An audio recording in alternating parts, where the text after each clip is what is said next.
Hyderabad Chollapalli railway station వద్ద కలకలం రేపిన మహిళ డెడ్ బాడీ కేసులో పోలీసులు పురోగతి సాధించారు. మహిళను హత్య చేసిన నిందితుడిని పోలీసులు గుర్తించారు. పశ్చిమ బెంగాల్కు చెందిన సంజయ్ అనే వ్యక్తి మహిళను హత్య చేశాడని నిర్ధారించారు. మృతురాలితో నిందితుడు సహజీవనం సాగిస్తున్నాడని పోలీసులు తెలిపారు. ఇద్దరు కొండాపూర్లో కూలిపని చేస్తూ జీవించేవారని తెలిపారు. ఇద్దరి మధ్య గొడవలై హత్యకు దారితీసినట్టు పోలీసులు అనుమానిస్తున్నారు. నిందితుడి కోసం ప్రత్యేక బృందాలతో గాలింపు చర్యలు చేపట్టారు పోలీసులు.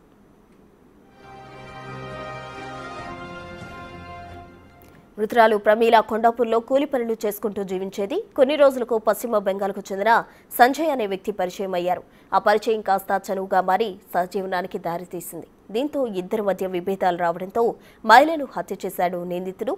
నార్సింగ్లో ఆటో బుక్ చేసుకున్న నిందితుడు నార్సింగ్ నుంచి చర్లపల్లికి మృతదేహంతో ప్రయాణం చేశాడు.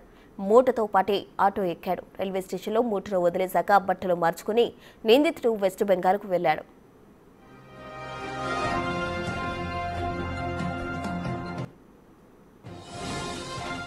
ఇదే అంశానికి సంబంధించి పూర్తి డీటెయిల్స్ మా ప్రతినిధి సాగర్ అందిస్తారు. సాగర్, ప్రస్తుతం చెల్లపల్లి గోనె సంచిలోని మహిళా మృతదేహం కేసులో పోలీసులు కీలక పురోగతి సాధించారు. నిందితులకు సంబంధించినటువంటి నిందితుడు సంజయ్గా గుర్తించారు. పశ్చిమ బెంగాల్కి సంబంధించినటువంటి సంజయ్ హత్య చేసిన అనంతరం కూడా పశ్చిమ బెంగాల్లోని మాల్దాకి పరారైనట్లు కూడా పోలీసులు సీసీ కెమెరాల ఆధారంగా గుర్తించిన పరిస్థితి. రెండు ప్రత్యేక బృందాల ద్వారా నిందితు కోసం పోలీసులు గాలిస్తున్నారు. అయితే సహజీవనం చేస్తున్న నేపథ్యంలో ఇద్దరి మధ్య విభేదాల హత్యకు దారితీసినట్లుగా కూడా పోలీసులు ప్రాథమికంగా నిర్ధారించారు. 10 ఏళ్లుగా భర్తకు దూరంగా ఉంటున్నటువంటి పశ్చిమ బెంగాల్కి చెందినటువంటి ప్రమీల కూలీ పని చేసుకుంటూ హైదరాబాద్లోని కొండాపూర్లో ఇద్దరు పిల్లలతో కలిసి జీవనం సాగిస్తుంది. సో పశ్చిమ బెంగాల్కి అదే ప్రాంతానికి సంబంధించినటువంటి సంజయ్తో పరిచయం కాస్త సహజీవనంగా మారింది. ఇద్దరు పిల్లలతో కలిసి సంజయ్తోనే కలిసి ఉంటున్నటువంటి ప్రమీల గత కొంతకాలంగా వీరిద్దరి మధ్య విభేదాలు గొడవలు జరిగినట్లుగా కూడా పోలీసులు గుర్తించారు. ఆ గొడవలే హత్యకు దారితీసినట్లుగా కూడా తెలుస్తోంది.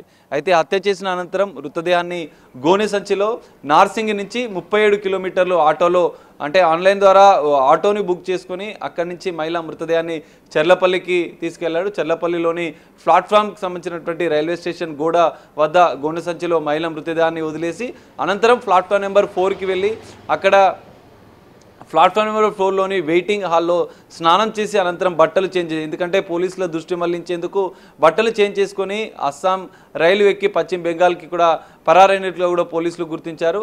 తను నిందితుడు పశ్చిమ బెంగాల్కి చెందినటువంటి సంజయ్గా గుర్తించిన పోలీసులు అతను మాల్దా రైల్వే స్టేషన్లో దిగినట్లుగా కూడా పోలీసులు గుర్తించిన నేపథ్యంలో సీసీ కెమెరాల ఆధారంగా ఇటు ఆటో డ్రైవర్ని విచారించిన పోలీసులు అతను ఆటోలో మృతదేహాన్ని తరలించినట్లుగా నిర్ధారించారు. అనంతరం అదే సీసీ కెమెరా రైల్వే స్టేషన్లోని సీసీ కెమెరాల ఆధారంగా అతను పశ్చిమ బెంగాల్లోని మాల్దా రైల్వే స్టేషన్కి వెళ్ళినట్లు కూడా పోలీసులు నిర్ధారించిన నేపథ్యంలో రెండు ప్రత్యేక బృందాల ద్వారా నిందితుడైనటువంటి సంజయ్ కోసం పోలీసులు గాలిస్తున్నారు. ఇప్పటికే 5 రోజులైన నేపథ్యంలో త్వరలోనే నిందితుడు పట్టుకుంటామని చెప్పి కూడా ఇటు కుషాయిగూడ పోలీసులు ఇటు రైల్వే పోలీసులు చెప్తున్న పరిస్థితి అయితే కనిపిస్తుంది. ప్రస్తుతం రైట్, థ్యాంక్ యూ సాగర్.